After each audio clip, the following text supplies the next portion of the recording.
Hello everyone, welcome to the Bong tasty hub. আজ আমি আপনাদের সাথে দারুণ স্বাদের একটি চিকেনের রেসিপি শেয়ার করব। রেসিপিটি হলো দেশি মোরগের লাল লাল কষা মাংস। তো চলুন ভিডিওটি শুরু করা যাক।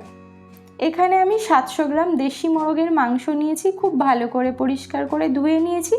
ম্যারিনেশনের জন্য দিয়ে দিচ্ছি 1 চামচ রসুন বাটা, 1 চামচ আদা বাটা, দিয়ে দিচ্ছি হাফ চামচ জিরে বাটা, দিয়ে দিচ্ছি 1/4 চা চামচ গোলমরিচ বাটা, আর দিয়ে দিচ্ছি 1 চামচ লবণ,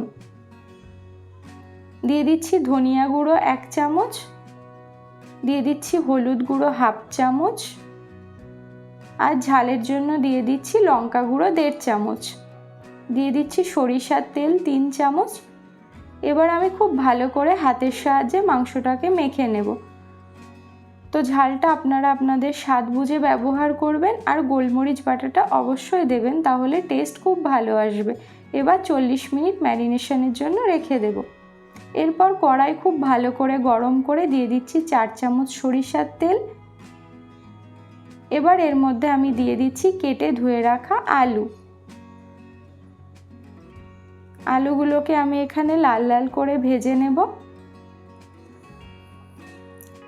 তো আলু ভাজার জন্য এখানে আমি দিয়ে দিচ্ছি সামান্য একটু লবণ, আর দিয়ে দিচ্ছি সামান্য একটু হলুদ গুঁড়ো, দিয়ে খুব ভালো করে মিক্স করে নিতে হবে। আর নেয়ার পরে লাল লাল করে এপিট ওপিট আলুগুলোকে ভেজে নিতে হবে।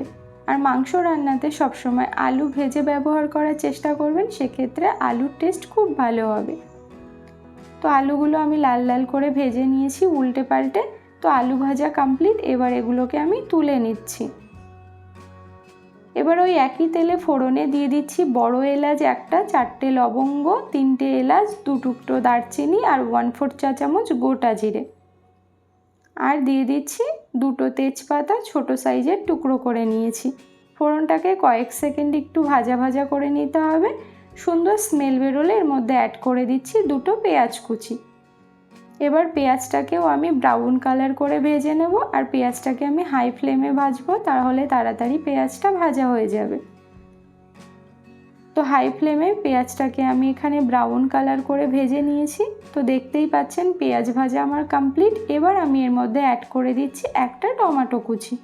কালারের জন্য দিয়ে দিচ্ছি কাশ্মীরি লঙ্কার গুঁড়ো।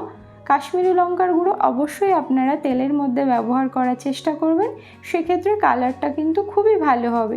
এবার খুব ভালো মতো কষিয়ে নেব, যাতে করে টমেটোটা সফট হয়ে যায়। তো আপনারা দেখতেই পাচ্ছেন আমি খুন্তির সাহায্যে প্রেস করে করে নিচ্ছি। তো এখানে মশলা আমার কমপ্লিট হয়ে গেছে কষানো। এবার এর মধ্যে ম্যারিনেট করা চিকেনগুলোকে অ্যাড করে দিচ্ছি, দিয়ে মশলার সাথে খুব ভালো করে মিক্স করে নিতে হবে। আর এই সময় ফ্লেমটাকে আমি হাই ফ্লেমে রেখেছি, দিয়ে খুব ভালো করে আমি কষিয়ে নেব। তো দেখতেই পাচ্ছেন আমি 3 থেকে 4 মিনিট খুব ভালো করে এটাকে কষিয়ে নিয়েছি। এবার এর মধ্যে মশলা ধোয়া অল্প একটু জল ব্যবহার করছি, দিয়ে আবারও ভালোভাবে মিশিয়ে নিচ্ছি। তো মেশানো কমপ্লিট হয়ে গেছে। এবার আমি 5 মিনিটের জন্য মাঝারি আঁচে ঢেকে রান্না করছি।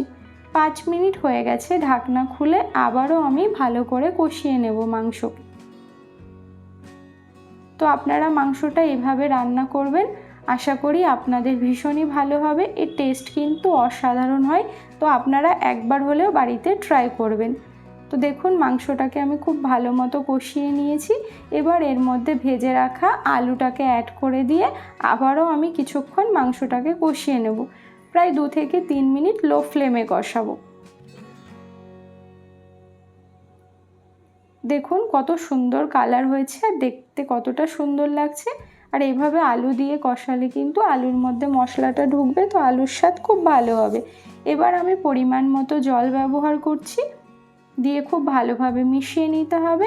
আমি এখানে ঠান্ডা জল ব্যবহার করেছি, আপনারা চাইলে গরম জলও ব্যবহার করতে পারেন।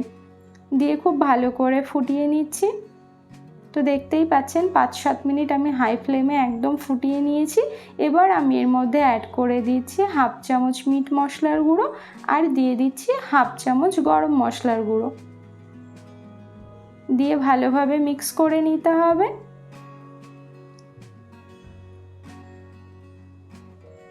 মিক্স করা হয়ে গেলে মিডিয়াম আঁচে অন্তত 5 মিনিট আপনারা ফুটিয়ে নেবেন। দেশি মুরগির মাংস কিন্তু রান্না করতে একটু বেশি সময় লাগে।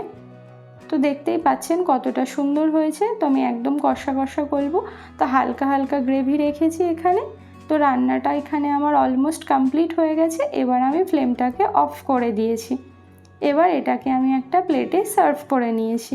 তো আমার রেসিপিটি আপনাদের কেমন লাগলো অবশ্যই কমেন্ট বক্সে জানাবেন। যদি ভালো লেগে থাকে তাহলে একটা লাইক করবেন, শেয়ার করবেন, আর আমার চ্যানেলে নতুন হয়ে থাকলে চ্যানেলটিকে সাবস্ক্রাইব করার অনুরোধ রইল।